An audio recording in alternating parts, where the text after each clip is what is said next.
Oh, hey guys. Welcome back to the Lioness in the Wild podcast. Yeah. I don't really title it that anymore, but I mean, that's what it is. So forgive me if I have a little bit of extra lighting here. Nice to have y'all in the chat. Thank you, thank you, thank you. I'm going to have to adjust this because I don't know why it's like my exposure just went bonkers. Oh, no, that definitely wasn't what I wanted to do. Let me try this. There, I think that's better. Okay. All right, so welcome, everyone, one and all that stuff. It's a pleasure to have you guys here today, and we are going to be tackling some serious issues, okay? Not only from a collecting perspective, but also from a personal perspective. And first and foremost, I just want to preface this with I'm going to blame everything on Retro Ralph, so there's that. Oh boy. Yeah, the lighting situation in here just got severely different than from what it was a second ago. So that's fun.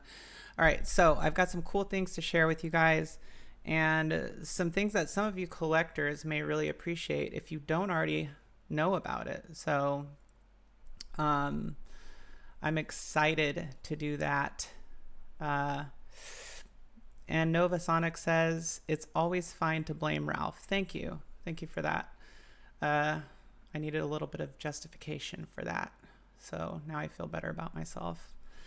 But to everybody else who's in the chat, Jason, Toxin, Kurt, Danielle, JJ, great to have you guys in here chatting. Thank you for joining. And for those who are lurking, thank you for lurking. And so let's get right down to it, okay? So as collectors, oftentimes you see, a price market for certain items and you're you kind of know intrinsically, okay, that's way too expensive, or, this person doesn't know what they're doing, or they're just waiting for a sucker to pick this up, right? And so it's kind of hard to balance it. And a lot of times it also depends on the area that you're in too, right? Prices could vary depending on the area that you're in. Now, what I'm talking to specifically is, we could really actually apply this to 3/4 scale, but what I'm really talking about is coin ops. And recently, there's this lovely woman called the Vintage Arcade Gal who just released this badass price guide, basically. Now, okay, first of all, the pricing aspect of it is not the most wholesome part of it to me. And she even disclaims saying, pricing can vary. This is just from her experience, et cetera, et cetera.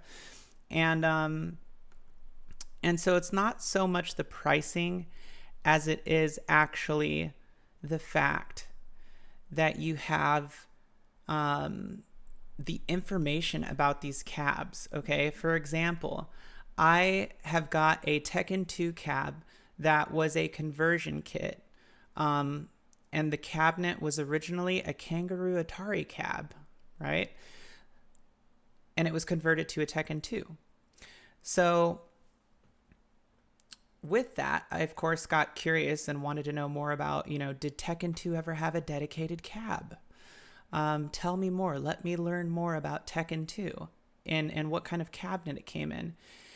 And so she has all of this information in this guide that she created, basically. And here's her YouTube. If you're not subscribed to her channel, I would highly recommend checking it out. Whether you collect coin ops or not, it's just a great channel. She is very informative and she does a lot of cool stuff. All of it, obviously, surrounding, coin ops. So check her out, and you'll see she's very experienced. She really knows what she's talking about. So I'm going to tab over here, and let's check out this. So you can actually get this for free on her website. You can just go pull it up, and it's right there, has everything in it. And so it's very useful, and I'm going to get right into it here. But I want to say thank you to Bill for stopping by. Bill, we love you. Be safe. But anyways, so the collector's field and price guide. Now, what the best thing about this is, guys, like I was saying, it's the information in it. Like, chat, shoot out some names of an arcade cabinet that you would like to know details about. Like, let's say price, value, and whether it was in a dedicated upright conversion. Just shoot out the name of one of your favorite games that you'd be curious to know more details about. Okay, first one up here is Gorf by Fred Smith. All right, we got some good ones coming in. Good. All right, so let's take a look here. We're going to flip through here. And by the way, I'm flipping through a lot of really cool stuff. She has like a lot of historical information in here, the rising cost of collections and arcade games, and historical information, just very cool stuff. Little, like, just very detailed information. All right, so first we're going to Gorf, and I need to focus my eyeballs because they're not that good. All right, let me see. Where are we? D? Oh my God, A, B, C, D, E, F, G.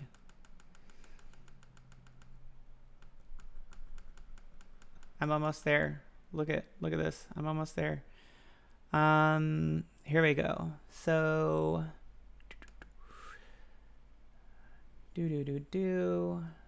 guns. No, did I pass it? Oh my God, I think I passed it. Yeah, I did, for sure. All right, so Gorfy, where are you, Gorfy? I'm so sorry, you guys. I'm literally like blind, even though I have my glasses on, which are prescription with UV protection.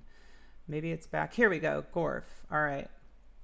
So we have Gorf here, and we're going to look at, oh God, I am such a ditz. All right, here we go. All right, so Gorf by Midway, 1981, came in a dedicated upright, mini, and cocktail. The upright was estimated 30,000 plus or minus that were manufactured. So approximately 30,000 of the uprights were made. And then she has here the lower, average, and higher price margins. And again, she does disclaim that the prices can at times be subjective, but a lot of the ones that I have seen seem pretty realistic to me. And then there are some that vary, like, greatly sometimes. But I think the information that I find the most important is it was made by Midway, released February of 1981, dedicated upright. Really? And it came, it tells you exactly which cabinets that it came in, and then how much, it should be going for relative to, I'll wait. Okay. So anyways, now when she says mini, I'm assuming she means the cabaret. I'm pretty sure she means cabaret. But, and then she says down here at the bottom, there's a note that says a sequel title, Mrs. Gorf, was developed but never released and is now considered to be lost. Huh? That's cool, right? Like, that's a cool little tidbit of information. All right, so next up we have, and Kurt, to answer your question, do I have a Neo Geo cabinet? Yes. And what do I love about it? Well, the Neo Geo was like one of the first big time multi-cabs. I mean, basically a consoleized coin-op kind of. But yeah, the Gorf Cabaret is freaking awesome. That and Tempest would be such cool cabarets to have. All right, so let me see. Road Blasters is the next request I have. So let us skip to Road Blasters. And I can go to like the next page up here. So I'm going to go, let me see if this works. I'm going to go to 220. And we're looking for, wow, that didn't even get me close. All right, let's try 240. Ooh, Moonwalker. That's a good one. Lower, 3,000. Wow, conversion, 1,500. I mean, but the crazy thing is that is actually legit. Like, this is actually, Moonwalker's a pretty crazy one. Okay, so element OP, PP, yes, I'm a child. QRS, okay, I need to go more. Where am I? 66. All right, let's go 280. All right, so we should be coming up on it right here very soon. Road's Edge, Road Runner, Road Riot. Oops. Road Blaster. Here we go.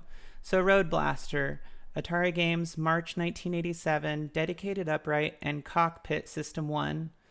And then I was just talking about System 1 with Ralph the other day because I'm getting a Blastroids, which I'm going to talk about in a little bit. But genre, third-person driver / shooter. Upright, and then pricing chart here, 900, 1075, and 1300. And then cockpit, 1250, 1500, and 1750. So there we go. And no really crazy notes there. But that era of Atari games, like 80, 87, 88, 89, some very cool and unique cabinets were made during that time frame. And Ralph did get the cockpit, and I kind of want to, I can't remember how much he got it for. It might be in his video though. All right, let's see. Jason says Hydro Thunder sit down. Okay, so I'll look this one up and then we'll kind of move on to some of the other areas in here. Hyperdrive. Whoops, I didn't mean to go that close. Let's see. So again, I mean, like, some people have argued like, oh, well, you know, pricing is subjective. And I agree that it is. But I mean, a lot of the prices that are in here are realistic prices that I've seen. I mean, and then you got to remember, like, if it's lower end, you're talking about probably like a beat up cab, right? So what, am I skipping over it? I must be like missing it or something. Element OP.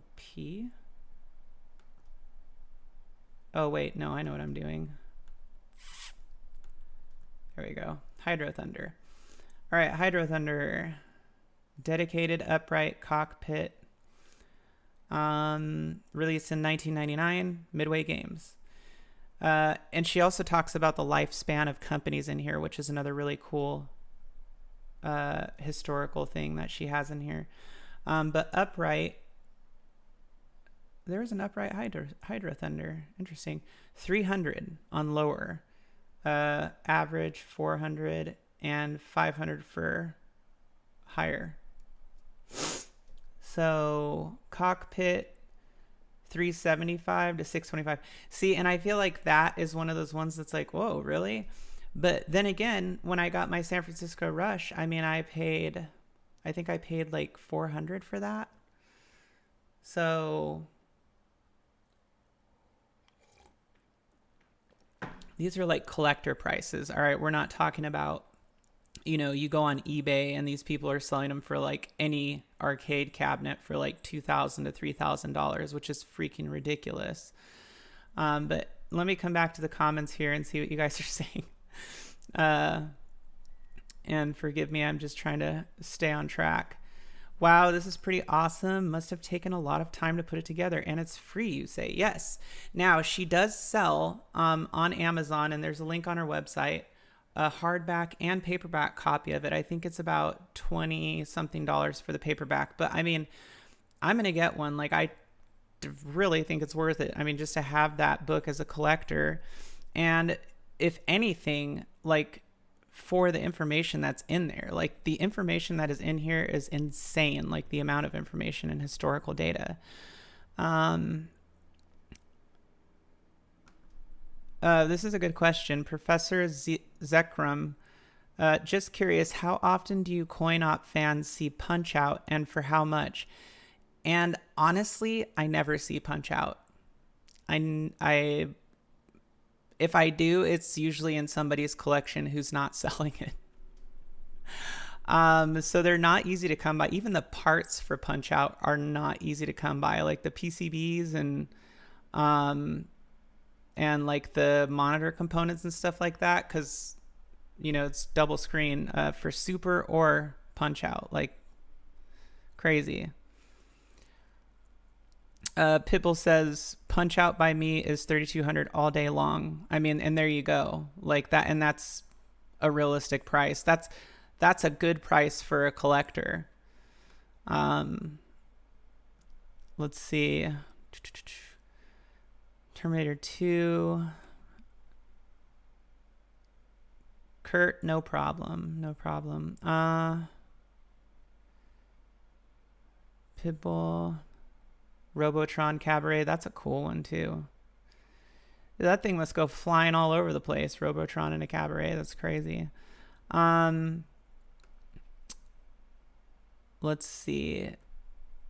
I should tell Ralph. He knows. Yeah, we were talking about it yesterday, I think. No problem, Professor Zekram. But yeah, it's very, very difficult. They do, but I think the really difficult part is you have to find like an intact board first, and then they have, I forget what the second part of the board is called, but you have to find that. X-Men Coda.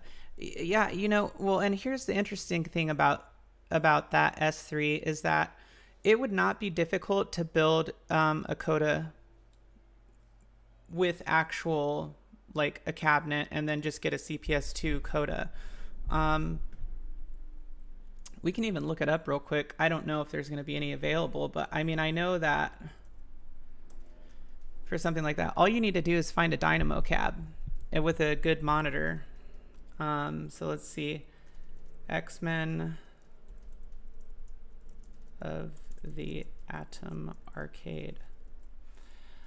I would love a Discs of Tron. That would be so awesome. Okay. Well, doesn't look like there's any full-size cabinets, that's for sure. Oh, wait, here we go. So $349 for the game. B original, and that's for the B board. I don't think that comes with the A board. I mean, they're not expensive, but anyway, so you'd be looking at $350. And then if you can find a Dynamo, maybe $300 to $500, and then just dealing with the rest of the components. So you could spend anywhere from $500 to $1,000 on a build like that, but would it be worth it? Hell yeah, it would. So anyways, fun stuff. But, it all comes down to managing and maintaining, those arcade cabs and just what kind of a collector you are, I guess. Yeah, Discs of Tron is very hard to come by, and it is expensive every time.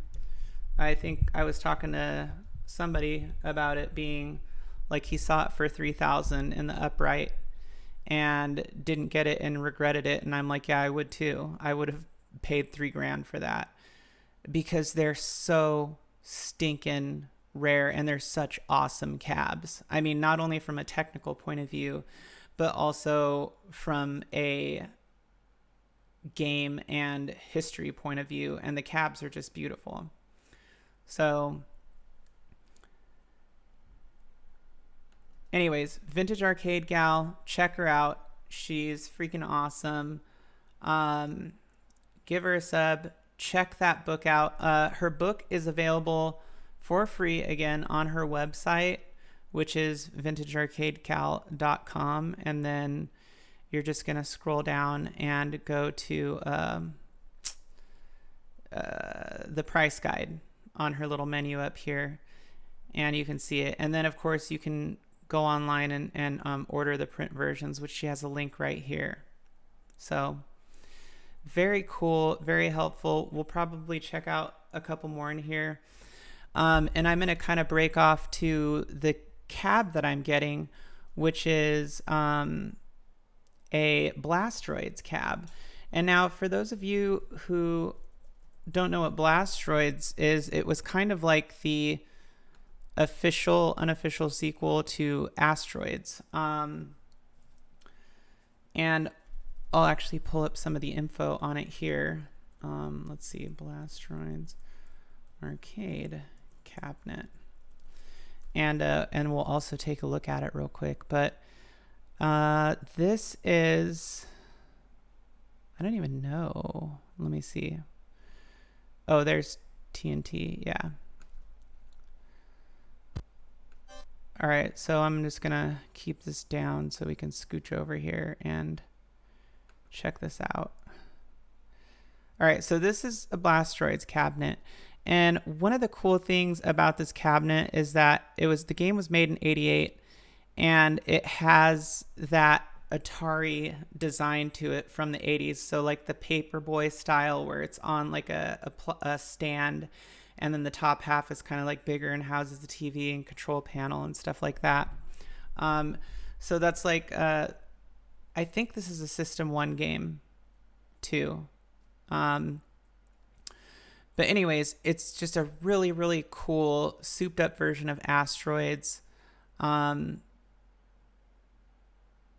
And Pitbull says, Todd Tuckey is one of my best friends. I was just there. Oh, well, that's cool. That's very cool. So let me answer JJ's question real quick. He says, so how do they get their prices for the catalog? Do they get average sale prices from auctions or eBay or ? And I mean, she states right here, let me see. These prices are from my personal experience and dealings over the last 30 years. Prices can vary from area to area and from situation to situation. Condition and originality are always king. This guide is not an ironclad rule. Please use it as a guide or tool only. With any collectible, prices can and will go up and down as the market dictates, which is 100% true. And then she goes on to say, if you're collecting arcade games for an investment, please reconsider this strategy. Asking prices on eBay tend to be higher than average, which is 100% true, 100% of the time, as well as prices from commercial resellers, also very true. The prices listed are for working and complete games. Games lacking original components with heavy damage or non-working command less. Games which have little abuse, home use only, or owned by someone in the industry, former video game employees, etc., can command a higher price. Always consult an expert before buying something you are not sure of. All prices are subject to change for any number of market conditions or interests. And so, she's just disclaiming there that essentially this is just based on her experience and it's a collector's guide.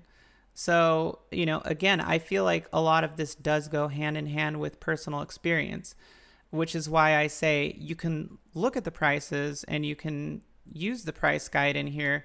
But the best thing about it is how informative it is. And I think that that's extremely important.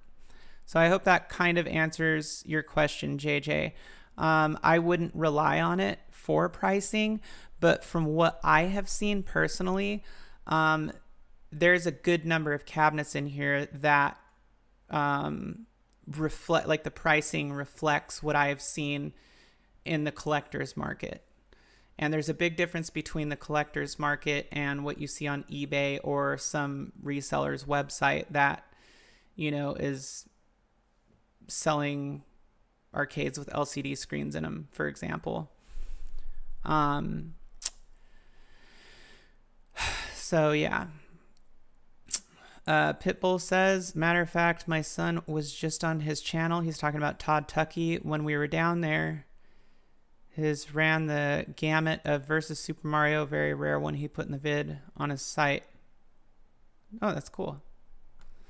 All right, so back to our Blastroids cabinet. And you can see what he's saying. Series was released in 1998. There were 2,000 of them. And the side art on this cabinet, picked in the back here, 600. Interesting. And the side art on these is really cool. And I don't see production or reproduction artwork for these. I haven't been able to find any. And fortunately, the one that I actually just picked up has completely intact side art. And it's beautiful. Even the marquee looks good. It needs a little bit of work on the control panel and just a very small repair down in the bottom left-hand corner of the cabinet. And Pitbull says there isn't. The only thing I've seen is Escape Pod has a control panel overlay and the bezel, like, weapons on it or whatever, the art. And so there is no side art. So yeah, but anyways, it's got that very cool 80s style sci-fi spaced out type of artwork. It's just really cool. And it has a 19-inch CRT. Now see, okay, so let's just back up a little bit right here. So if you look here at the control panel, boom. All right, so it kind of folds over and comes down the front right there. Mine is actually cut right here all the way across. It's a clean cut, but that's how the one I'm getting is. Does it bother me? No, absolutely not. And I feel like it's something that is not a big deal. Now, my artwork on this part right here is completely absent. I don't have artwork on that. They're just both black on both sides.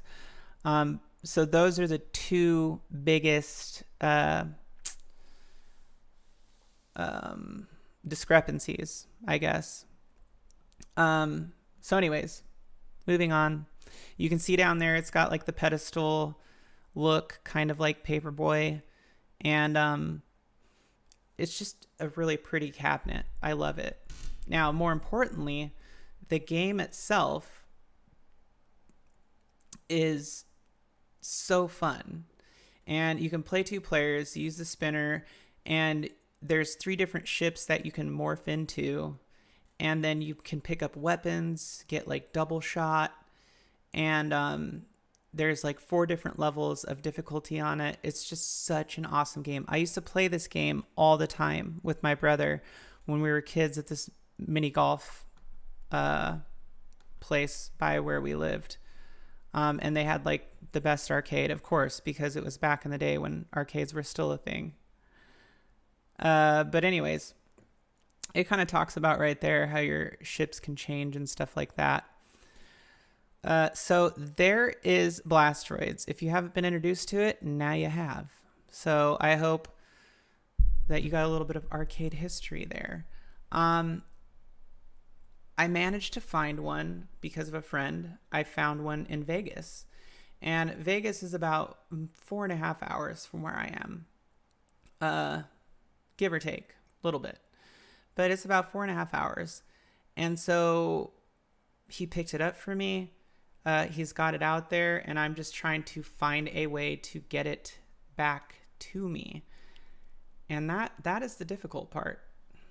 So I have been on Uship trying to see what I can find, and I haven't had a lot of luck with that yet. But yeah, it's an awesome looking cab, and I really love all of the Atari cabs from this era. They're very cool. What's one of the other ones that I think would be almost an instant buy for me? Stun Runner is another one that's just really cool from that kind of era. So let's see here. So that's what I have to do, and I have to put new spinner tops on it. Like the spinners that are on there are fine, but they just look, I don't like the way they look. They're not the originals, so I'm going to put original tops on it. Now, I'm also getting, you guys know I picked up that drift. I picked up a drift cabinet, right? And lo and behold, it turns out to be a Cruisin' World cabinet. Well, the actual cabinet harness wasn't like hacked up. So it was really, I just decided basically like, you know what, I'm just going to rip the artwork off of this and pretty much convert it back to a Cruisin' World. And so I'm in the process of working on that right now. I don't want to say too much because I don't want to give away like all the other fun stuff. And then the other big one that I'm working on is Tekken 2. And you guys have kind of seen some of that if you watch my shorts. I'm also supposed to get one more cabinet from a friend of mine. I don't know what it is though. I know it's an upright cabinet, but I don't know exactly what it is. I think he said it might have Neo Geo stuff in it, but whether or not it's like a dedicated Neo Geo or a converted, I don't know. If it's a converted, I'm probably gonna gut it and do something cool with it. So we'll see what happens. But those are basically the cabs that I'm collecting. And you guys saw the title to this. It's just getting ridiculous. And it kind of is, but it kind of isn't, because I feel like I have a very specific palette when it comes to games. Now that extra cabinet that I'm getting is probably going to end up getting sold after I work on it, just because I don't have a purpose for it. And eventually I would like to get a Donkey Kong Jr. So my coin ops collection right now consists of Donkey Kong, Cruisin' World, Fast and Furious, sit down, Cruisin' World upright, Tekken 2, and by the way, I got a Soul Edge version 2 PCB. It's like beautiful in the Namco box. Marvel vs. Capcom 2, and my Neo Geo in the HS5. And that's what I have. And I have incoming Blastroids and what's the other one? Well, that free one that I'm getting, but hopefully that one will pay for something better, like a DK Jr. or something. But if I could get any other cab to finish my coin ops collection, it would be Discs of Tron upright. That's really what I want. So DK Jr. and Discs of Tron upright are like the cabs that I have left. Now, if I could get cabs just out of sheer convenience, Stargate would be one. And I feel like there's like one other one. Oh, yeah. Wait, what's it called? The like sequel to Robotron, Blaster or something like that. Just because it's such a unique cab. It's very rare though. Like extremely rare. I found 2 punch outs, but both have replacement LCD screens. I'm not sure I could settle. Do you find LCD acceptable? Me personally, no. I'm very much like a purist when it comes to coin ops. But if you found it with LCD screens, you can easily, like, I mean, I don't know easily, but like relatively easily convert it back. What's up, Matt Astra? And So this is the question here, the question in question. But you can very easily convert this back to the original monitors. It would just be a matter of locating the monitors.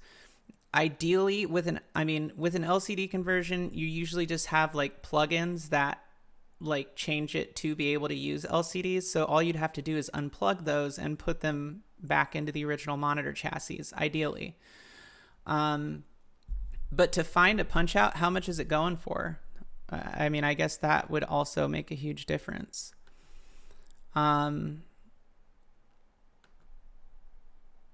Discs of Tron Upright is an incredible cab. It really is. It's an amazing cab. Amazing. And it uses like the mirror reflection. 5,000. Wow. I mean, like if you could get them down to like maybe 3,500. I mean, I'm guessing the cab is like immaculate. You know, I'm not going to lie though. Like those cabs are so difficult to come by that it would be hard to say no just to getting one. Like if I found one with LCD screens, is there a likelihood that I would buy it? Probably. Would I end up in the long run converting them back to Sanyos or whatever they had in them? Probably. But just to find one in immaculate condition, if that is the condition it's in, would be a really good find. But 5,000's a big ask. Let's see what we got. Pipple's got the collection. Big collection, I mean. Zookeeper, Cubert, Mad, Planets, Popeye, DK, 3, DK, Wizard of War, Crystal Castles, Mini Gorf, Mini Bubbles, Crawl Space. Yeah, you got a lot. Those are cool ones, though.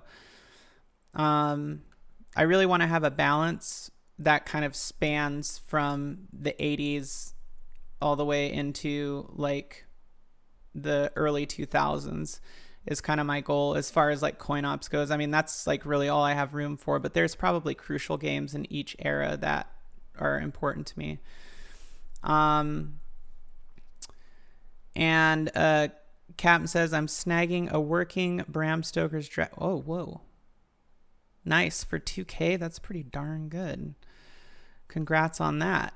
Matt Astra says, got any more Naomi cartridges?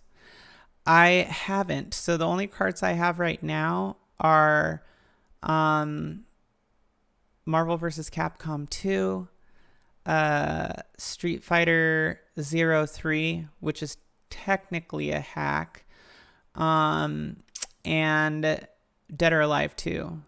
So my official cartridges, DOA 2 and Marvel vs. Capcom 2. Both good games. So no, that's all I've gotten, unless I come across one. I do have a Naomi that I am working on and cleaning up. I have quite a bit of work to do on that. So Professor Zekram says, my dad operated a skating rink in the 80s to 90s. Oh, nice. That's rad. He had R&Z vending bring games back in the day. Punch Out and Track and Field were standouts for me. Very cool. That's always what drives us. 2K to 3.5K is going rate depending on what shape is. In play field and in the black box. Have a friend getting rid of some cabs, but I'm what the French call broke. Well, so 2K is good then. That's low end good. But I know, yeah, like pins have gone up in price like crazy because I was looking at getting one and I'm like, oh, never mind. Haha. But I probably eventually will, you know. So we'll see. We'll see where it goes. We'll see what happens, you guys. Eh? Yeah.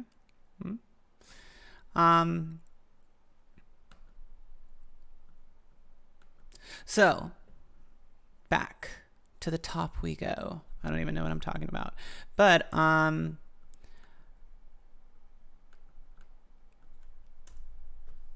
I was just trying to say that I think that, when you're collecting, to be able to have something at the tips of your fingers, like Vintage Arcade Gal has done here, is just fantastic. Because, and I was talking to Ralph about this, like my curiosity for, and,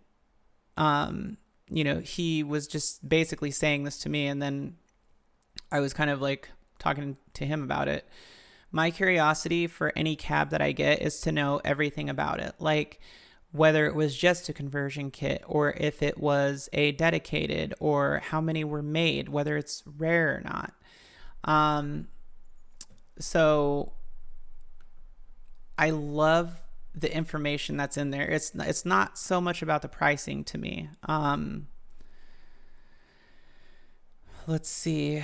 Vince Taylor, Jade, sorry if you said this already, but do you have any light gun caps? No, I don't. I think it would be cool to have like an Area 51 or House of the Dead or Virtua Cop, but I'm also like, the more attachments you add on to, like the older coin ops, like the more you have to troubleshoot basically if something goes wrong with it. And I don't run mine often. I go out, I'll let them run for a little bit, and then I'll play them, maybe for an hour or two, and then I'll turn them off, because I just try to like keep them clean, not run them, too long.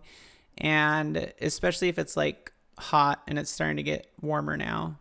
So to keep maintenance low is my point, because I'm like babbling on here. Yeah, the Max Force combo, that would be a cool one. Did you see? Yeah. I know, Vag, right?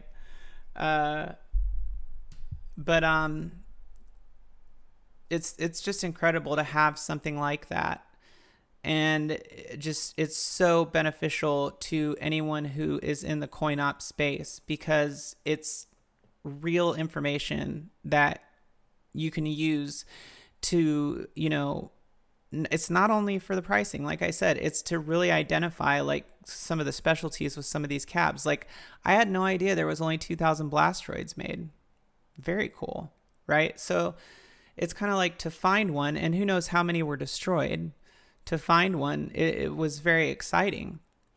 And I was able to get it for $500, which in complete working condition with only a few minor discrepancies seemed crazy to me. Gyrus is another cool one. Gab Plus was the other one I was thinking of. And I was trying to figure out with Gab Plus, like when was it that they transitioned to Galaga 3? And I think it was just like a title thing. I think the game was still called Gab Plus, if I'm not mistaken. It's just a really cool game. It's probably like the best Galaga game. And the cabinet just is freaking rad. It looks so cool. Let me show you guys here, because you have to see this. This cabinet literally is the epitome of the 80s. Like everything about it is just freaking amazing. Artwork, All right, well, I guess we're gonna go here because maybe they finished this. So the way I've seen it is with orange T-molding, which I would prefer the orange. I don't know.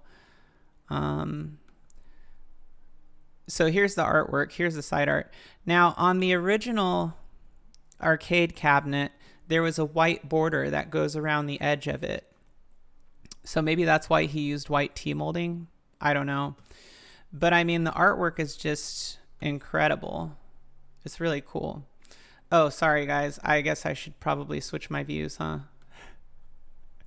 I'm like over here just like talking about it like a dummy. Deep. All right. Let's see if this works. I want you guys to be able to see this. Feel the power. So This is the artwork, but originally it had a border around a white border, probably about an inch thick, around the outside edge of the cabinet. And then there was like this orange tea molding. So yeah, it doesn't, oh wait, is that tea molding? Oh, no, I see what's going on. Okay. But see that white border? That's actually what it would look like if you had like an original, so to speak. Obviously it was not sized to the cabinet, so, but look at that artwork. Oh my gosh, it's so cool. So I'm going to pass this up just so that we can get over here and see if they actually have like tea molding. Well, you can at least see the side art. Look at that. So cool. And the colors, the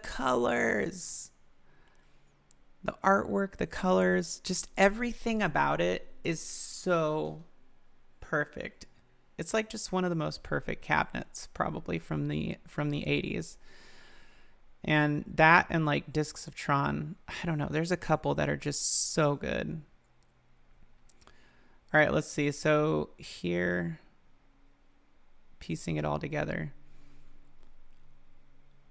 So here's the front panel again, and then it's really cool because it like goes up and out and then kind of extends onto the sides. I don't understand why I guess the white tea molding must be because of the artwork, and I guess that makes more sense because the white really did make the orange tea molding pop. I'm not going to lie. Marquee is really cool.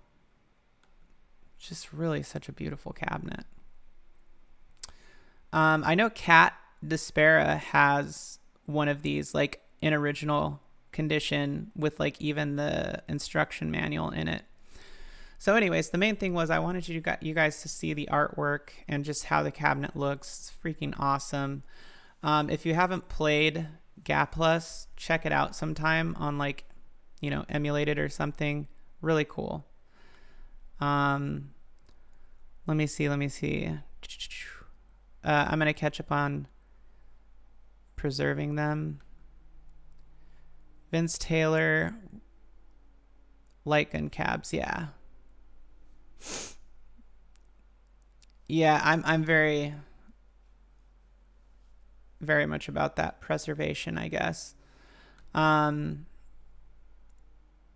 Yeah, I'm not a purist in like the way where I'm like, if somebody else has a cab and does something with it I don't agree with, like I don't go off on them about it. It's just, does it hurt my soul a little bit? Probably.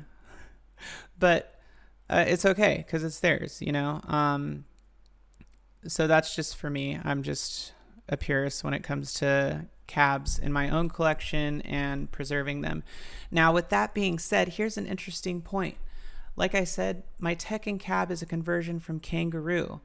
And Riddick brought this up. I don't know if you guys know who Riddick is. Hold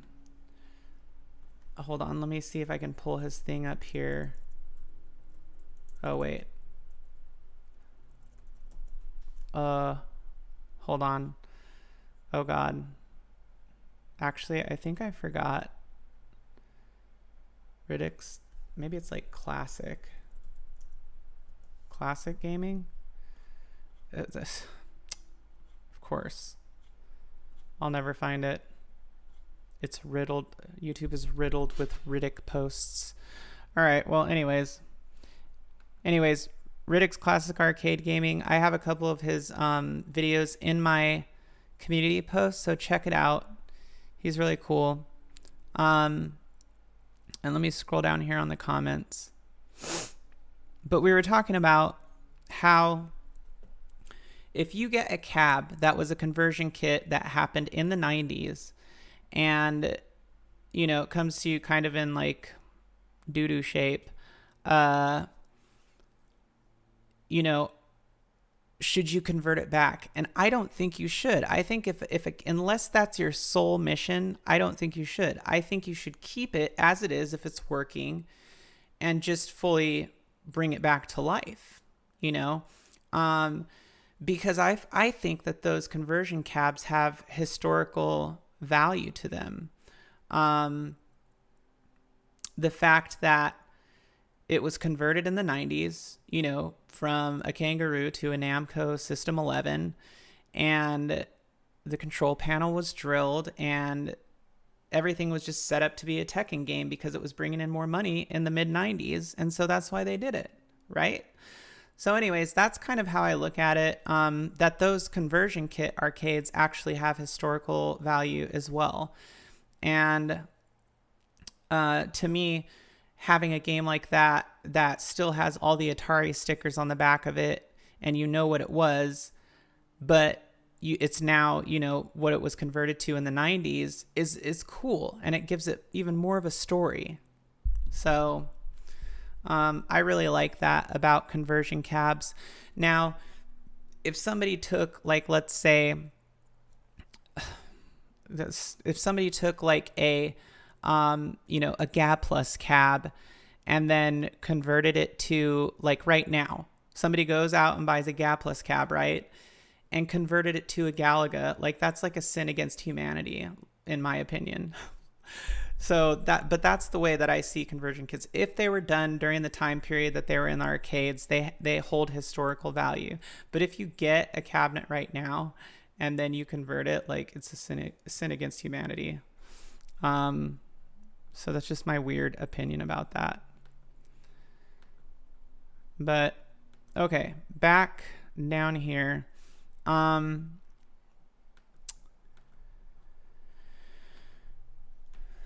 So yeah, there's history. That is correct. Anyways,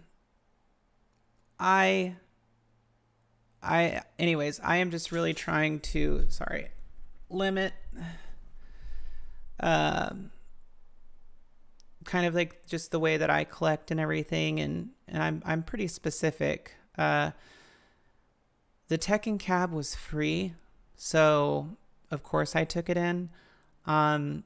But the monitor was like busted. I mean, it still worked, but it needed to be recapped completely. And so collabing with somebody on that. And, you know, I pulled it out, cleaned the whole monitor, and then took the chassis off and sent it out to someone. So normally when I buy a cab, if I'm spending my money on it, I won't get it unless the monitor is working, unless it's like some crazy rare piece. Then I would be like, okay.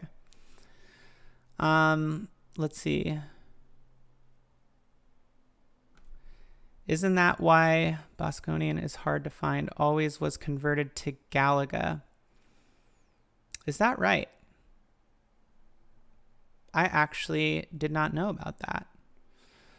But I'd be interested to see. And I wonder if there would be any notes about that in the VAG catalog. Interesting. Have you ever wanted to make your own cab from scratch? Yes, I have. But it would be a specific special cab like Discs of Tron or something like that. But at the same time, as I collect more, it becomes more difficult for me to wrap my head around that idea, because I'm like, but then it won't be like the real thing. Even though it is built to spec or whatever, it's still not the real thing. And as a collector, I think that is what I strive for. So I don't know if that was a good answer or not, but yeah, I mean, as a collector, I really strive for originality. And, you know, even if it's a conversion kit, if it was converted, like I said, if it was converted in the 90s, then it's original. It's an original conversion kit. So building your own cab is very cool if you just want to have a collection of all these arcade games that you love, which I understand. But it just lacks the originality. So I guess that's a tough question. I don't know if that even makes sense. I feel like when you start talking about collecting coin ops, you kind of go, there's like this really thin line between logic and being like a psycho collector. So I don't know. Let me know what you guys think in the chat. Are any of my coin op collectors in here like purists, or are you loose about the monitor thing? I mean, what do you guys feel about them? How do you feel about conversion kits? Let me know in here, because it's absolutely something that I'd love to discuss. Everybody's opinion varies greatly. I just think from a preservation point of view, to me it's very, very important. Let's see. Jim, Pacers fan, says, how many 1-ups do you have? Bogey Cat Productions, what is up? Thank you for stopping by. So let me answer this. How many 1-ups do you have? I think I have about, I don't know, probably like 8, I think. Yeah, probably about 8. I have, let's see, Tron, Dragon's Lair, Star Wars, because I'll probably never find those ever in coin ops. I have a Miss Pac-Man cocktail. And then I have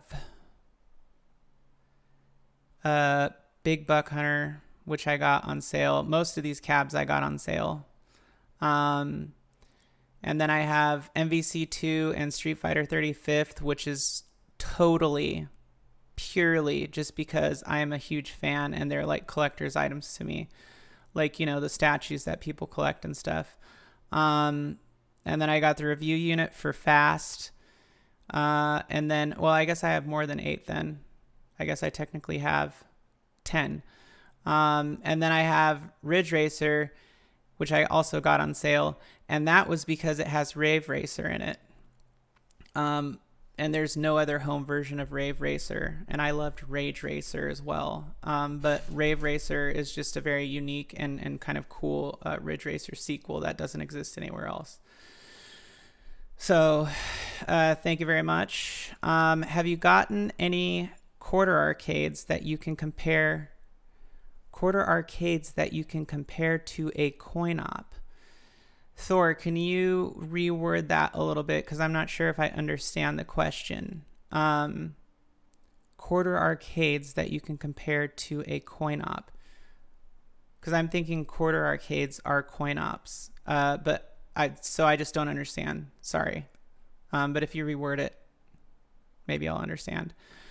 And then Dane says, I'm hoping Arcade 1-Up goes back to the 80s cabs before the year ends. Robotron, dunno. I can tell you one thing though. For me personally, I'm done with that. I think that like the big ones for me were Tron, Dragon's Lair, and Star Wars.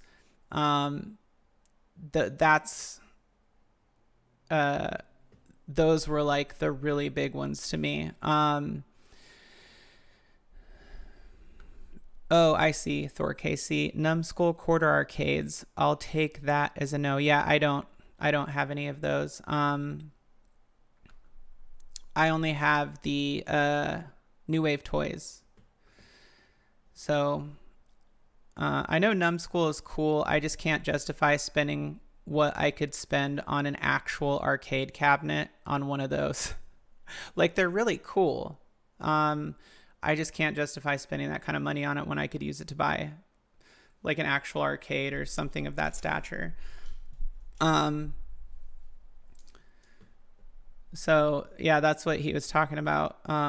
Like Numbskull. So the only ones that I have are the New Wave toys, which I've gotten most of those for review, with the exception of Qbert.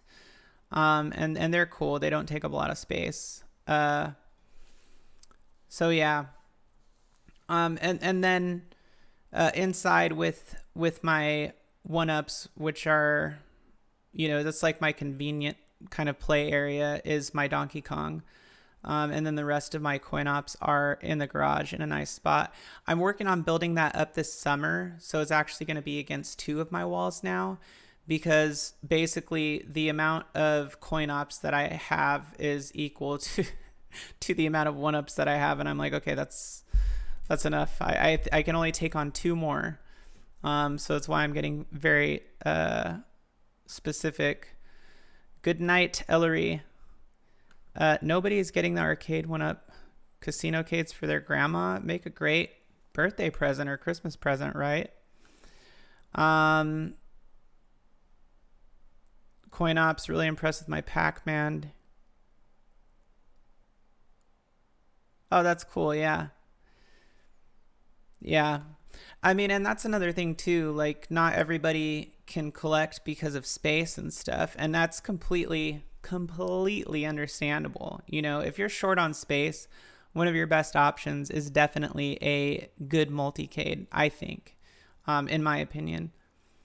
Or if you just, you know, only want 1 or 2 specific games, then something smaller, obviously. But yeah, I know space is always a big issue, and really it is kind of an issue for me. It's just I'm just starting to utilize a little bit more space in my garage. So yeah. And here is a $5 super chat from, I always am like scared to say your name because I know I'm going to say it wrong, but I'm just going to say Ryu Cat. And thank you so much. Jade, glad you took a break from cleaning your monitors and from the drama.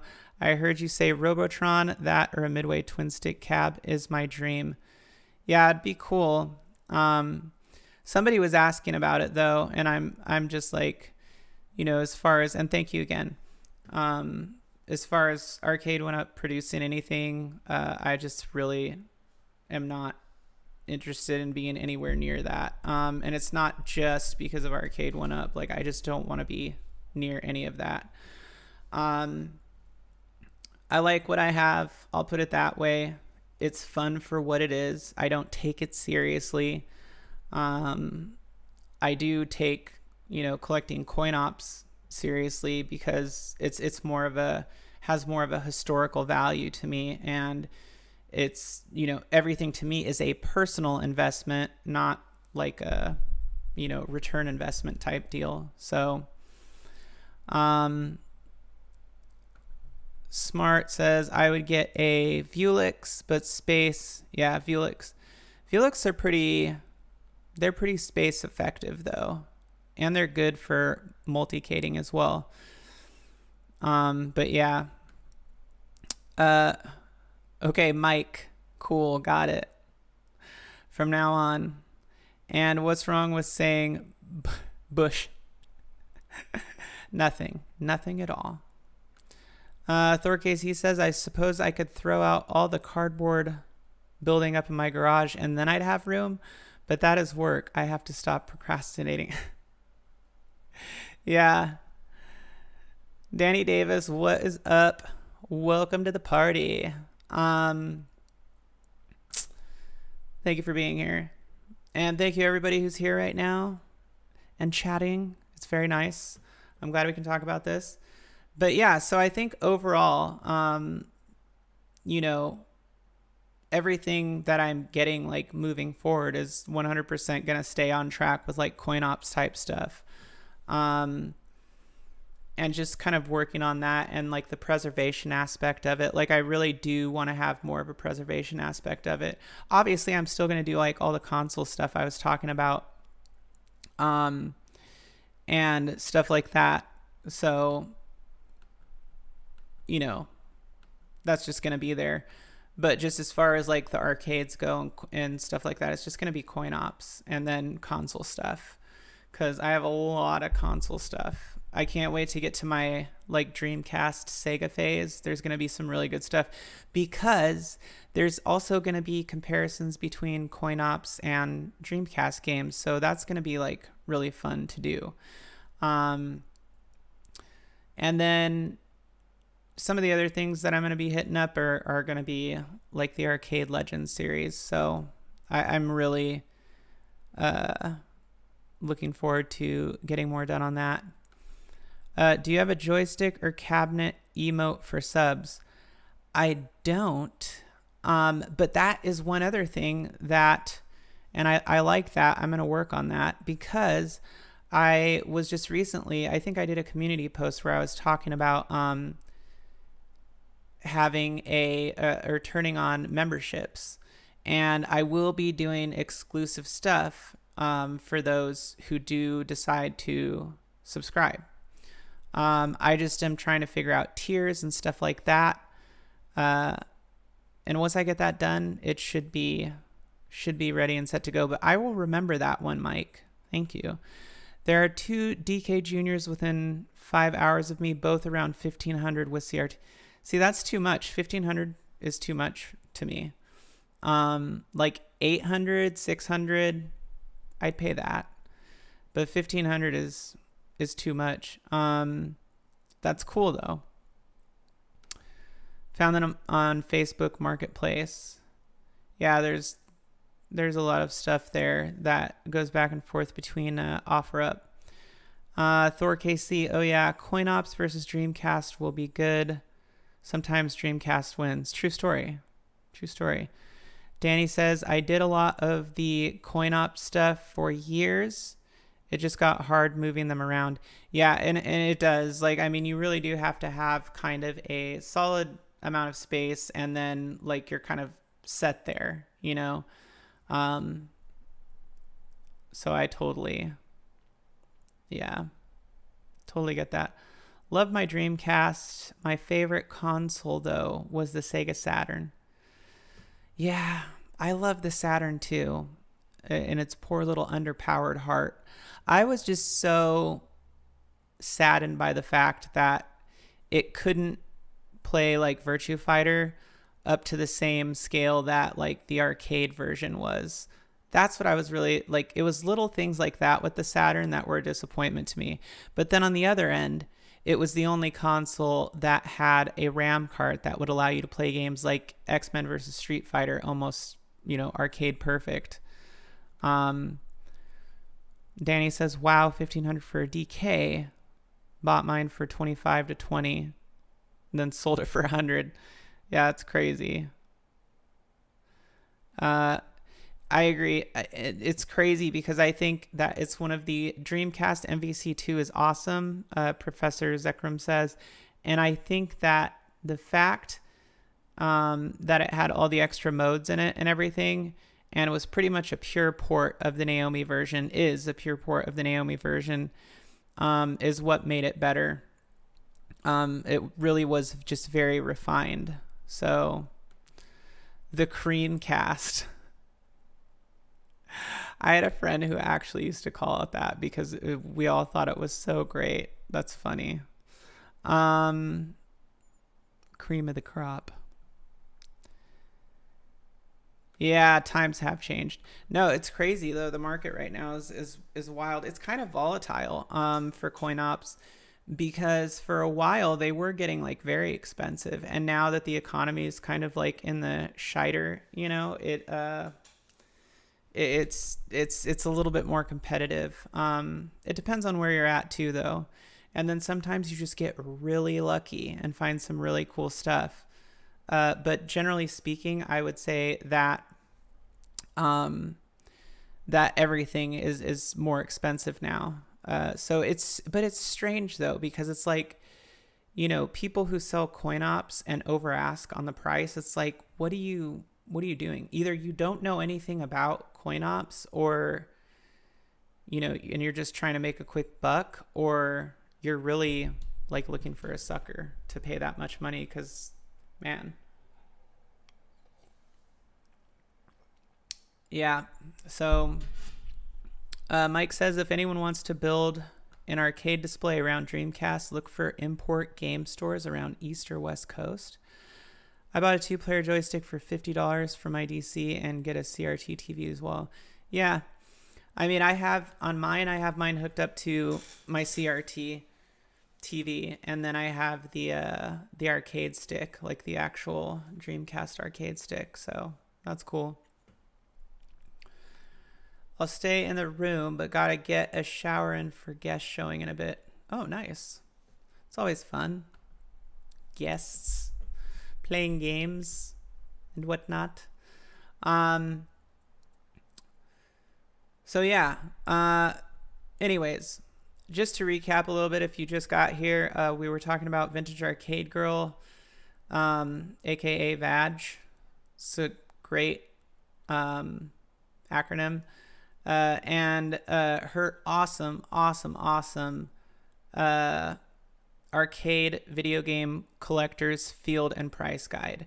And again, it's not so much about the pricing as it is about the information in that book.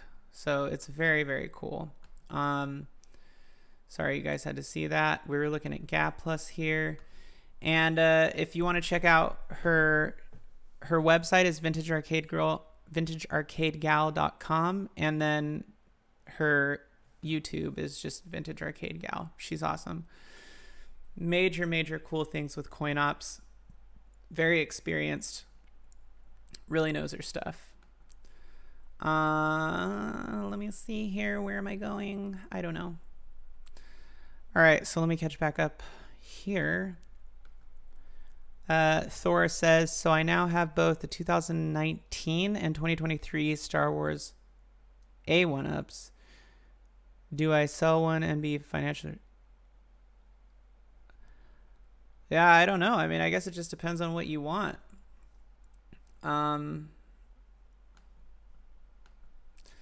Unfortunately, no arcade 1-ups here in Trinidad, so I got myself some originals. Hey, at least you can get those originals. That would be really cool. I don't know. I feel like she's like way beyond my level. She's like Yoda, and I'm like Luke going to Tashi Station, or Luke about to go to Tashi Station. But that would be really cool. That would be like, you know, her and Kat Despera I would love to have on here to talk about arcade stuff. And Kat Despera did like a bunch of research on Polybius, so just very cool. She's very like legendary in that scene. And then just to circle back to what you're saying here, Thor Casey, the buy stuff mods, they're just very expensive. But I mean, if that's what you want to do with it, like, more power to you. You know, that yoke is always gives you a lot of cool options for games. Yes, they are. To answer your question, Professor Zekrom. Am I going to whine about getting power converters? No, it's going to be about power switchers. Well, I got to go to Tashi Station and pick up power switchers. Yeah, so they're just very experienced. Like, they really know their stuff. And they both have a really cool coin op collection. Very 80s oriented. Oh, random fact that I wanted to share with you guys. So I made a video about, or a short, this was a long time ago, about the first commercial coin op. But if you didn't know this, the first commercial coin op was called Computer Space, and it was this very like crazy shaped plastic molded thing with like a old vacuum tube in it. And you know, it's kind of like Asteroids, but that was like the first coin op, right? That was commercially produced. Now, prior to that, there was one that was not commercially produced, and I forget where it was, like Harvard or Stanford or some university, where they put this machine, and it was very large, and I think it was called Galaxy Game. And it was like very basic. It was like an even more basic version of Computer Space. But just really interesting, because until recently, I always thought that Computer Space was like the only like arcade game that was produced before Pong. But in fact, there was another one. It just wasn't commercially produced. So, fun fact for you. They're expensive mods, but networked racing games would give me what I want from FNF, but better. Yeah, I mean, I know there's like Retro Lizard 2 who does a bunch of cool stuff like that. No. Pong was actually number 3. Before Pong, it was Computer Space, and then Galaxy Game was like the first coin op, so to speak. It just was never commercially produced. Buy Stuff Arcades in the house. What is up? Twin modded Star Wars will be very cool. We have our set demoing soon. Sorry, I had a brain fart there. Yeah, and I know, like, so they have those sets, and then like Retro Lizard does it too. I guess it just really comes down to like what you want out of it. You know, that's why I say, like, if you want to keep them and do that, like, you just have to figure out what you want. Like for me, and Buy Stuff Arcades, you guys make great stuff, by the way. Very cool, especially like some of the racing things that they make. But for me, it's like I would just rather at this point, for me, spend that money on something coin op related. So it's hard for me to like, I hate to like give my opinions on things like that when I'm not like in it, or if I haven't tried it, because it's like, I guess my focus is elsewhere. So I'm very like, if you guys don't know this about me, I try not to ever like overspeak on something that I've never used. And which is also the reason why I've even bought things before, is just to use them and see what it's like, because I'm curious, because I don't want to talk about something that I don't know very much about. And yeah, so I hope that makes sense. Space War. Space War? No, I think it's computer space. It's definitely computer space. Maybe Space War was like an alternate name. I could just be way off base here, but I mean, that's always what I've known it as. Jim says, thank you for the show. What is your oldest coin op you have? Donkey Kong. Yeah, Donkey Kong. And then my Tekken 2 conversion cab is a Kangaroo, but I think Donkey Kong predates Kangaroo. So, Labby, what's up? What's up, mate? The side art on the 2023 is stretched onto the riser. It's actually not stretched. It's correctly in ratio. I think that the bottom part of it, where they have like those blue lines, I think there's a couple extra on there, though. But I think it's ratioed correctly for the size that it's in. Predictions for Xbox Showcase tomorrow? I don't know. KI2, Starfield. I mean, I love both of those, so hype for that if they do it. Did a great job on your DK. Thank you. But yeah, I mean, I hope that KI2 and Starfield are going to be like very good, very well done. I've been looking forward to Starfield for a while, just because I really love like the idea of an open world galaxy. So we'll see what happens. Thank you very much for the $9.99 super chat, Ezekiel. Hey Jade, been a while since you streamed. Hope you are having a great weekend so far. Thank you again. Big supporter of the channel. Appreciate you, Ezekiel. And I hope you are having a fantastic weekend as well with that beautiful family of yours.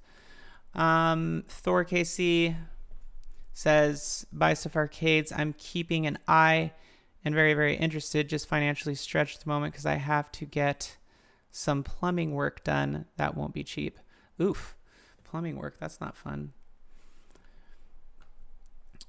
Huge price drop for Xbox consoles. Yeah. Maybe. I don't know. I'm like, yeah. I just play him. I'm like, I just work here. I just play him.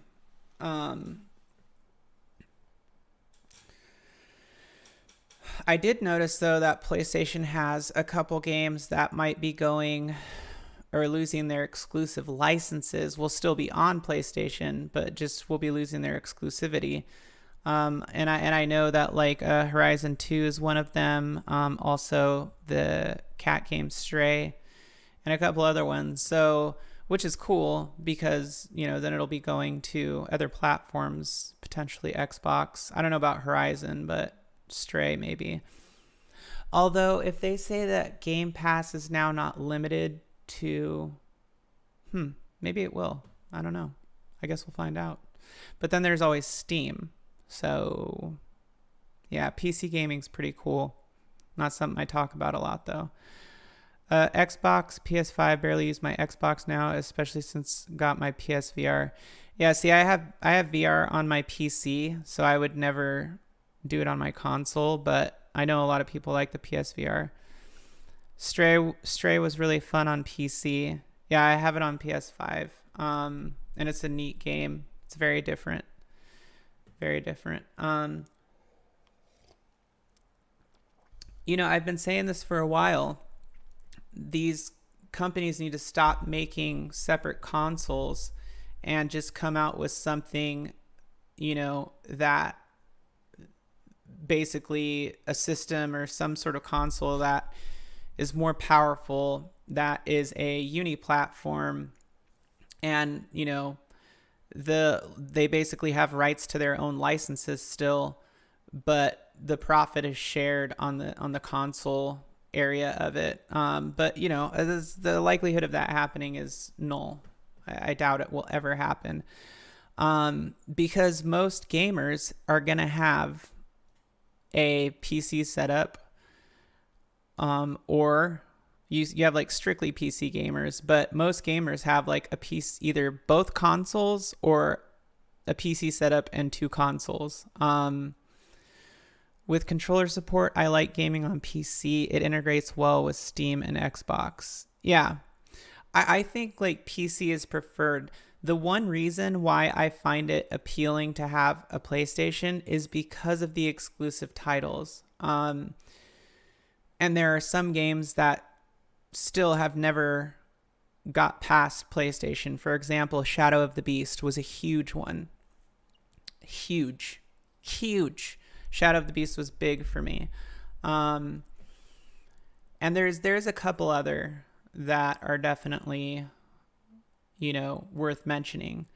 So it's mainly the exclusive titles that are what make it cool. And then there are, of course, like some exclusive games on, you know, Xbox and PC that you're not going to get on PlayStation. Plus, you can play PlayStation games on your PC. And I'm not talking about streaming. I'm talking about that app that allows you to, like, well, it's kind of stream games from the PlayStation Store. And you can pay for a separate membership on your PC.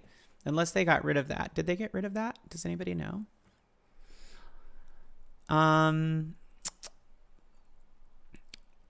Yeah.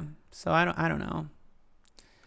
A Galaga loving master plumber identified a collapsed drain pipe underneath the concrete floor. Oh my God. 5K. Good Lord.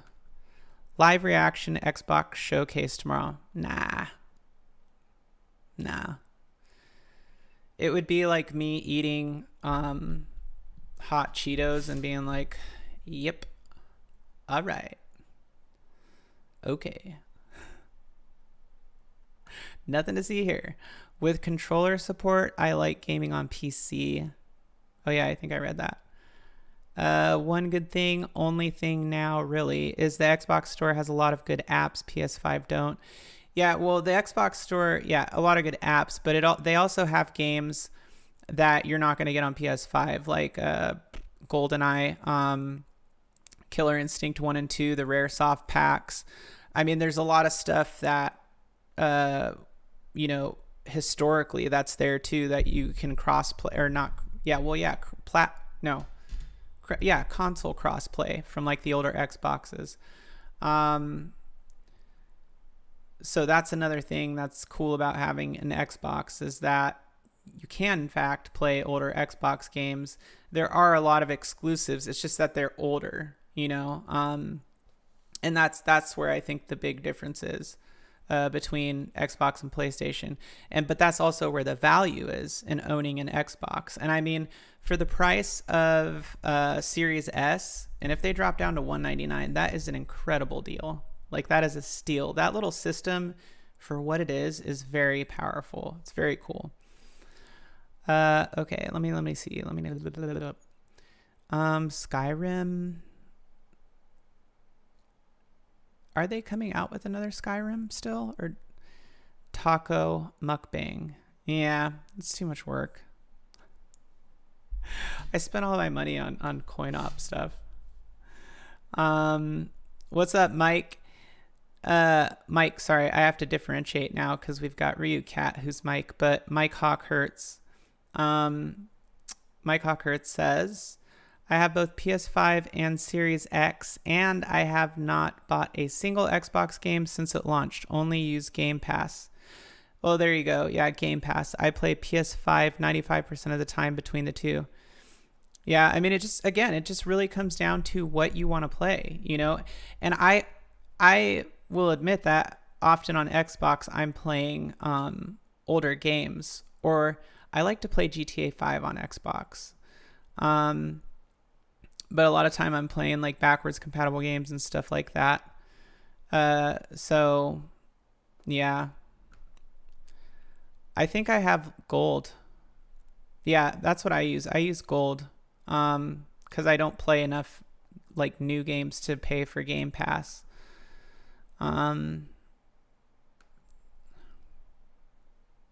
Xbox is never gonna die. It's not the arcade. Too many mics won't hurt you. Right? Very true. But yeah, I mean, all these platforms are still going to go. And you have to remember that Microsoft has its online platform that applies to PC too. So it's always going to be there. Like, to me, it seemed like an overreaction when everybody's saying like, oh, like, I mean, do I care? Like, no, I don't care, because I'm just going to be sitting here doing my own thing, you know, no matter what happens. I mean, maybe for hardcore gamers that are really into the scene right now, maybe it matters more. I don't know. But I just don't. Yeah, they should be declaring bankruptcy any day now. Yeah, I just don't ever see anything like that happening. I mean,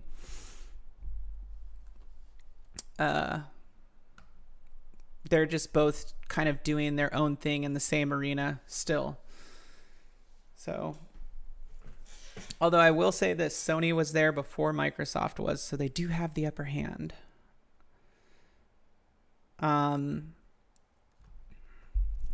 You're lurking in here? Lurking in here? I just saw that text. Smart says, I just picked up a second Series X this morning and moved the Series S in the Gem Fighter cab with the PS4. Probably will get a PS5 later. Best of both worlds. You know, that's what people are always saying to me, and I'm like, what does that mean? But seriously, I agree with that. I think that as a gamer, it's good to have both platforms. The PS5 is definitely choice for their exclusives. And again, Sony does an amazing job with their exclusives. I mean, like, just incredible. Ghost of Tsushima, Director's Cut, and you know, many of the other games, Horizon, and all of these other games that they've even remastered and stuff are just incredible on PS5. I mean, beautiful. So yeah. PS5 really need PSVR 2. Yeah. See, I'm just sticking with the good old Oculus on my PC. It works very well for me. But the PSVR is just ridiculously overpriced, in my opinion.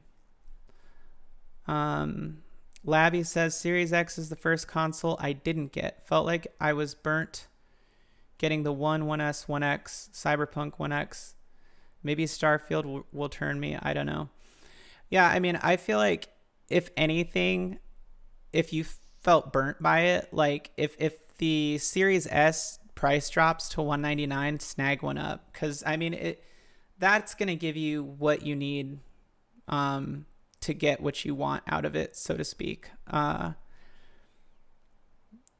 If you've had those in the past. Like, I really thought the 1S was trash. And I never got the one. I did get the 1X, though. I wanted the Cyberpunk 1X, but I never got a chance to get it. Ghost of Tsushima is my favorite game of the last few years. Okay, I see you now. Rock Wilder. Yeah, I know, because you're the one who told me about it. And I don't know, what was it that I thought? I can't remember, but I thought it was something else. A different samurai game. Oh my God, what's it called? I can't remember. Gran Turismo on PSVR 2 with a wheel is next level. Oh yeah, I mean, I could imagine that that's pretty cool. I had to drop Rift S when Facebook bought Oculus. I love my Steam Valve Index. Yeah, I don't know. I'm just like, I'm not hugely into VR, but I mean, that's what I have, and it works fine for me. I can play a lot of the cool VR games. So, but to be honest, I probably haven't played it in like a year now that I'm thinking about it. I've just been so into like coin ops and refurbing, restoring that. I haven't been even console gaming as much. So,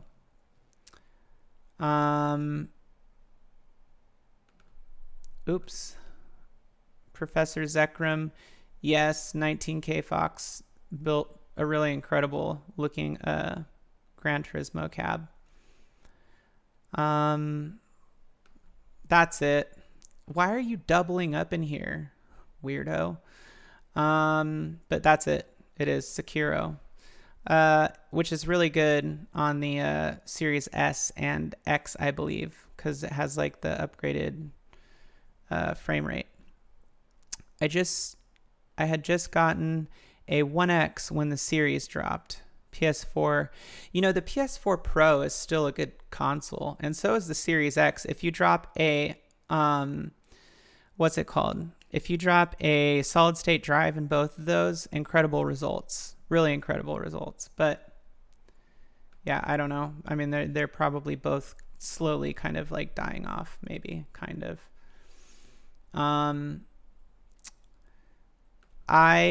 Sorry. I have all the coins. Hi, love the channel. Wish there were more spinner games. Arkanoid Tempest. Well, it's funny you say that because I just picked up a Blastroids. Now, how soon it gets here, I don't know. I'm still on Uship trying to like get a deal. And I thought I had one, but this guy has not responded back to me. So, wah. I would love the Tempest Cabaret. Like, I would love to have like 2 cabarets. Tempest would be really cool. Gorf is another one that would be really cool. And then there's another one. Is it Blaster? I'm trying to think. Let's go look at the guide again really quick. Oh my God, it's already 6:30. What? Okay. But let's check this out real quick because I want to see. I hate advertisements.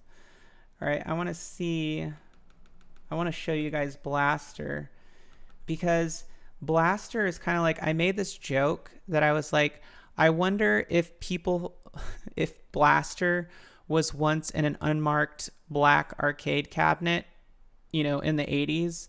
And people thought that was Polybius because to me, it's like the exact description of Polybius. And then, somebody just had like some weird story about it or something. And that's how it got turned into Polybius.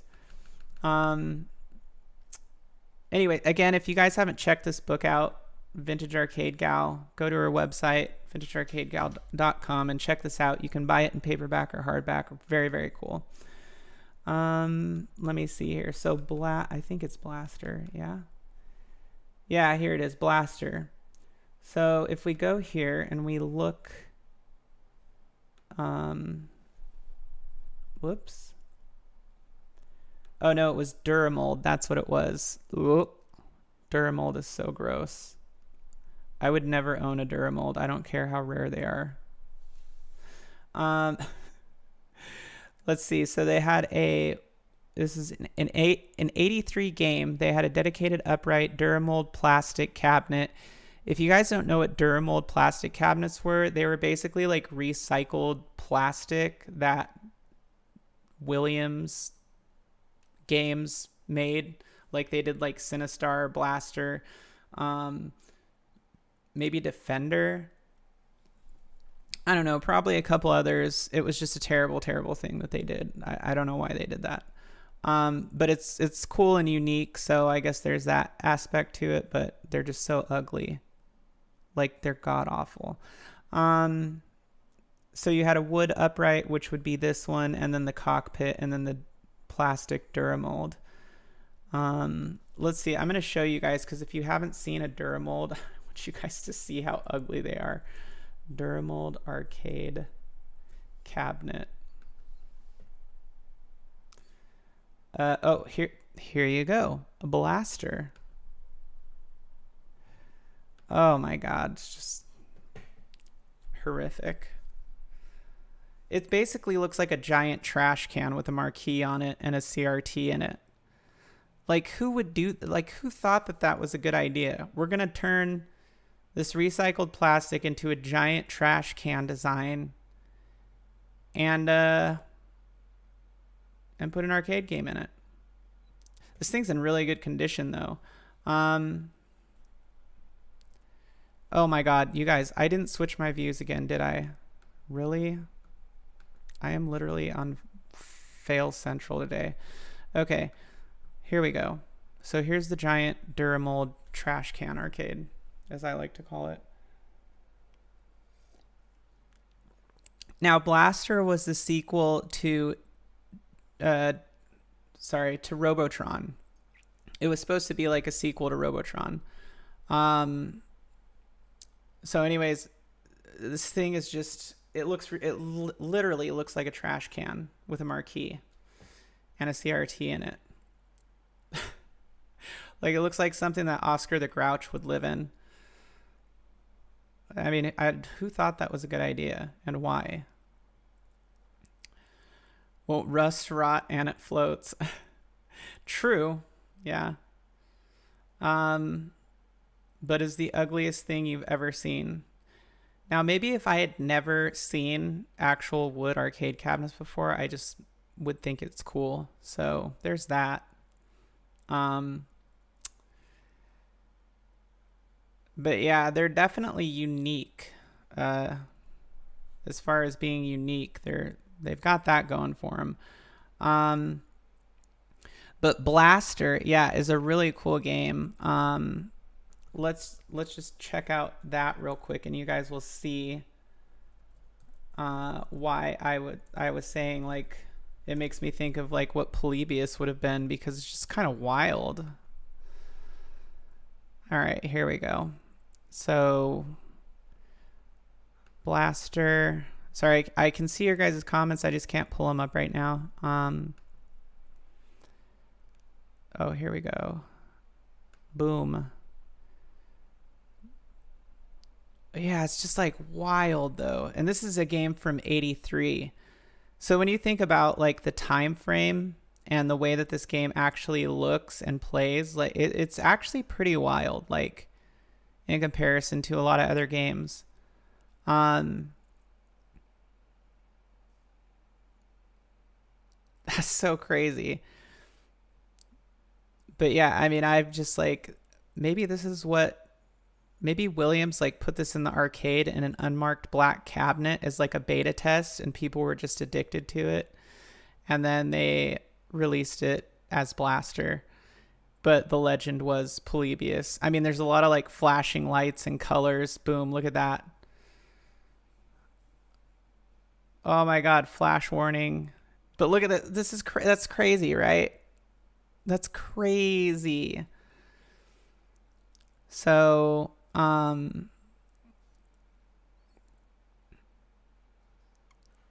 Yeah, it's so crazy. But anyways, yeah, I would definitely say that it gives off those vibes of what Polybius was described to be. So that's my theory. My theory is that Williams released this game in the arcades in like 82 or whatever. And then in an unmarked black cabinet to see like how people reacted to it. And then, I don't know, a couple kids had some seizures and everybody thought it was so cool and was addicted to it. So then they pulled it quickly and then they re-released it as Blaster. That's my crazy theory. But anyways, very rare. So you can see here the higher end asking price for the wood cabinet is $5,500 plus. For the Duramold is $7,500 plus, and I can tell you that those always go for a lot. And the cockpit is $10K plus, so pretty crazy. And it's just a really unique game, but I would love to own one. I'm still trying to get my hands on a Stargate kind of secondary, not like on a mission, but it would be cool. Oops. And I think that that's like the same cabinet as Defender and Stargate, if I'm not mistaken. I could be wrong though. Anyways, let me pull back the comments here to catch up a little bit. Danny Davis says no.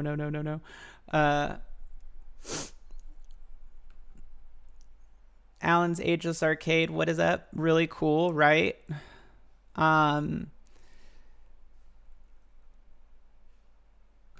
Blaster not banger. Right? Yeah, it really is just, it's an impressive game though. Like when you think about that time frame, like 1983. So those cabs are like really hard to come by. But yeah, it's just a theory, Thor. I'm just saying, just a theory. But I think it's totally playable. Like we could totally put it in there. Yeah. So advanced mode 7, yeah. But just the colors and like the way it engages your visual senses. I mean, even looking at it now is like, whoa. Yeah, so we're all getting there, well, I guess I'll stay on for like 15 more minutes with you guys. Y'all have been great in here and lots of good conversation. I'll tell you what, does anybody have any requests that they would like to look up here in the arcade or /e coin op handbook of goodness? Because there's lots of cool stuff in here. There is let's see. Let me scroll back. Because there's a bunch of historical stuff in here that I thought was like really interesting. Of course, a lot of times things that I find interesting, other people are like, what's wrong with your brain? The four main factors that determine value. So this is just interesting to point out. Like she kind of goes through and explains, what things you can look for that will give the cabinet value. Originality is the first on the list.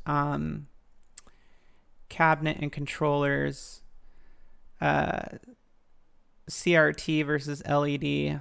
Like if it has, or an LCD, if it has that in it, like value just dropped like by 1,000 for me. Multi-game hacks. It's basically comes down to originality is basically the point, but it's a very in-depth and useful information that is right there. So let's see. Oh, wait, let me go back. Understanding arcade cabinet parts and terminology. So see, she just goes on to like break everything down, and it's so well done. Arcade game cabinet style identity guide. Very cool. Let's see. Graphics. Yeah, similar to Polybius Quarter Arcade. Do they have Coin Dozer? Coin Dozer. Is that one of those like coin machines? Because I don't think so. I think it's only like games. Original Space Invaders, my favorite game of all time, would be expensive. Let's look. You know what? I actually saw a couple Space Invaders that went for like, God, it was like $500, $600, something like that. It was crazy. But let's take a look here and see. So let's go to 260. Where are we? LMNOP All right, so let's go to 280. 280. All right, here we go. What is that? P? Oh, that's not what I wanted to do. All right, 290. Let's go 290.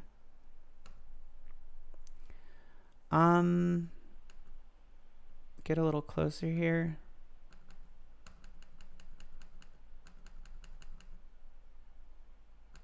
Okay, wait, what was I looking for? Oh, Space Invaders. That's right. I got this. I can do this. Look at me go. Oh, here we go. Space Harrier, Space Gun, Space Encounters. So it's going to be HI. Yeah, there it is. I knew it. All right, so upright, over 60,000 manufactured. Wow, that's a lot. That's actually a lot. So 600 would make sense for what I was seeing. I was seeing like $500-600 is what they were going for, and in like okay condition. One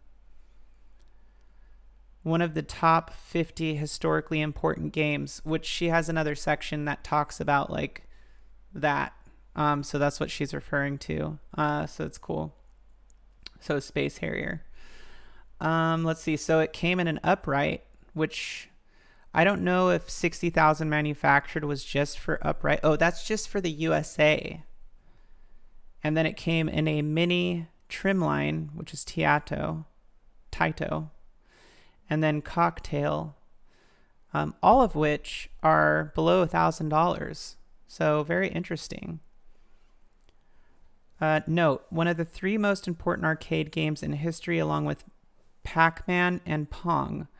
Game was bootlegged and copied massively worldwide. Although Midway had the license to manufacture the title for the USA, Taito versions are... Is it Taito? Yeah, it's Taito, right? Taito versions are not uncommon in the USA. The highest grossing video game in history when adjusted for inflation. Interesting.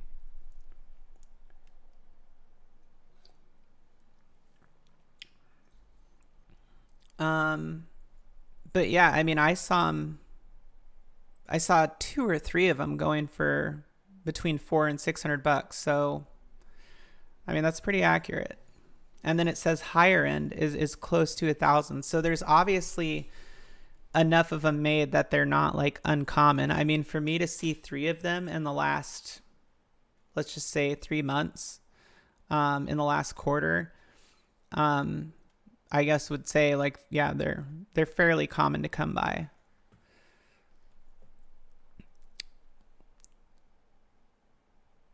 Taito, okay. It's funny because I still do what I used to do when I was a kid, which I used to say Tiato. And so yeah, Taito. Like Tato, potato, tater. It's the little things like that that just make me look like an idiot, but I swear I'm not completely.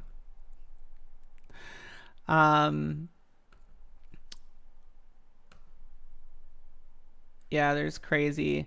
And you can see, like, if you guys go to her YouTube sometime and check her stuff out, you can see like some of the rare gems that she's worked on there. And I think a lot of the pictures that she has in here are from all of her, most of them are from her, or at least a good portion of them are from her personal catalog. Taito, yeah.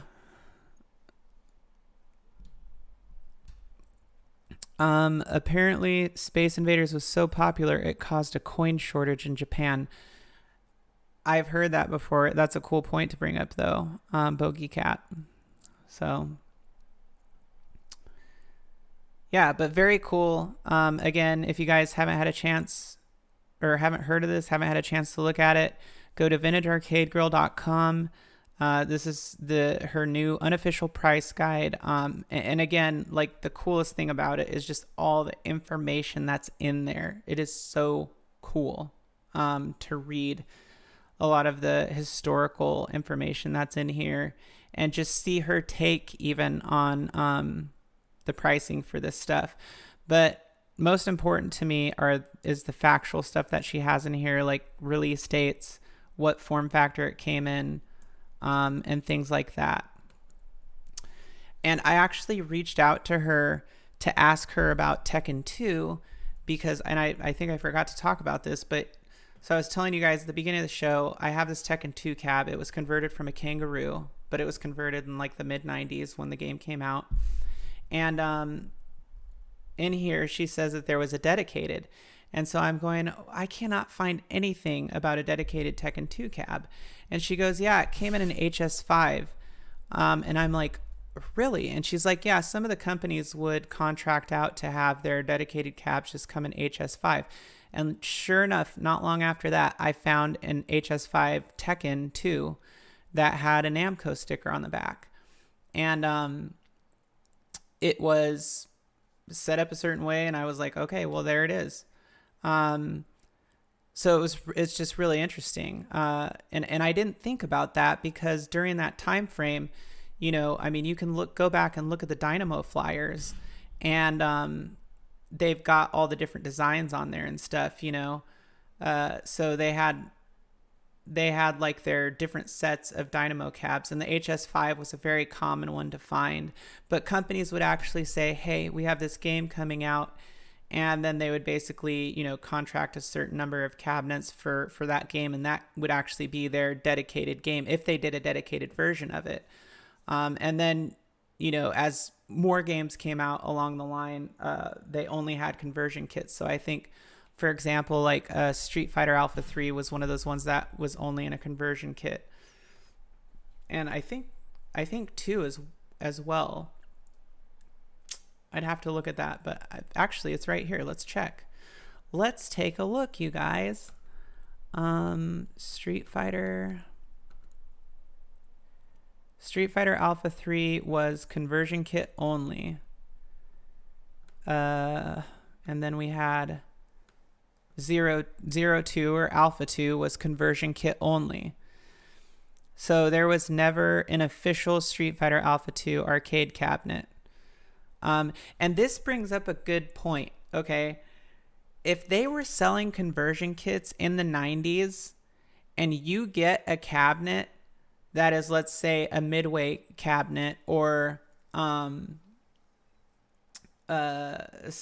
other like random cabinet, right? Like a Neo Geo cabinet that was painted black and then they threw Street Fighter Alpha 2 in it. Does that make it not the real thing? I don't think so.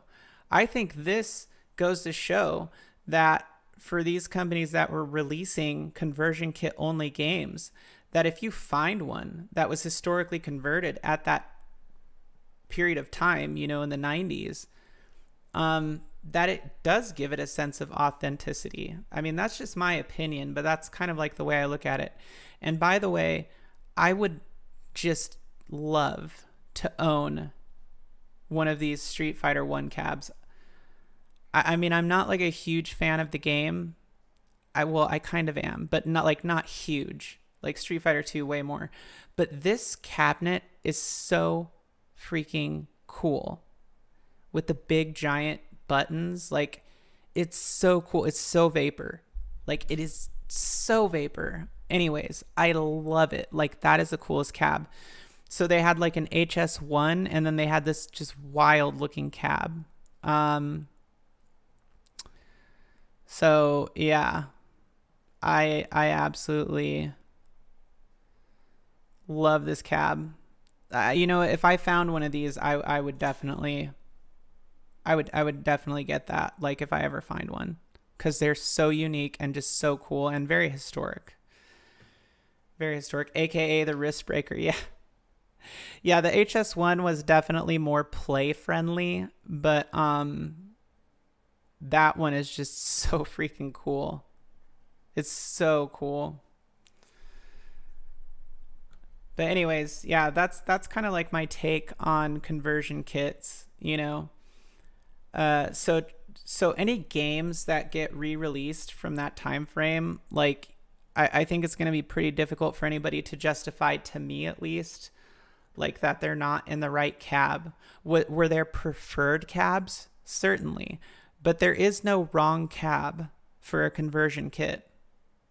There simply isn't. Like, that's just strip everything else away, like all the personal preference, and that's just the fact. They're literally, if the game was sold as a conversion kit and someone had a Midway cab or an Atari cab and they converted it to a Capcom cab, well, then it was a Capcom cab, because that's what conversion kits were for. So it would be pretty hard for somebody to argue that there's a correct cab during the time frame that conversion kits became a thing. Danny, take care, have fun, and thanks for hanging out. Hopefully we'll see you next time. But anyways, I don't know.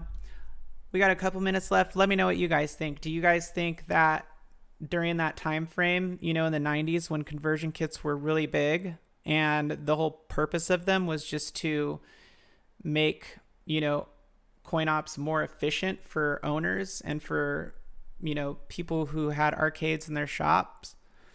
Like, I'm curious. Vince, wow. That's awesome. That's awesome. I'm like truly glad that that you enjoy it and that it's helpful. So awesome. Thank you. Chris, 100% agreed, all about efficiency. Right. And so there's just no way that anybody could argue with me and say, like, oh, that's not the right cab for Alpha 3. That's your personal preference, but there is no correct cab for Alpha 3, or Alpha 2 or whatever. Now, like, Super Street Fighter 2 came in, I believe Super Street Fighter 2 was in a dedicated HS5, which now I want to look and see. Wait, where am I going? Oh, here we go. Ooh, look at that big blue with Third Strike. Third Strike was also a conversion kit. They did have dedicated for New Generation and Second Impact. Fun fact for you. So Turbo Hyper Fighting was dedicated, upright, and conversion kit. Where is... Oh, Super would be after. Okay. TU. Super. All right, let me see. It's probably on this side. Element OP. Oh, I know my alphabet.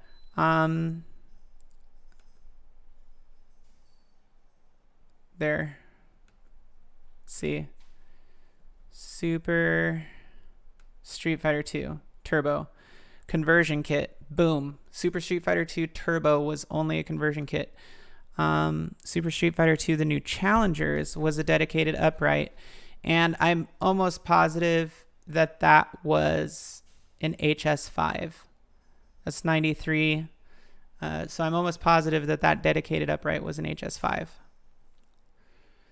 So just fun information to share with you guys, and factual stuff that can be pointed out about what a cab should look like for a certain game, you know. I think that like that is very applicable to 80s games though. Like when you're talking about 80s games, it's like the form factor for that those cabs were very specific.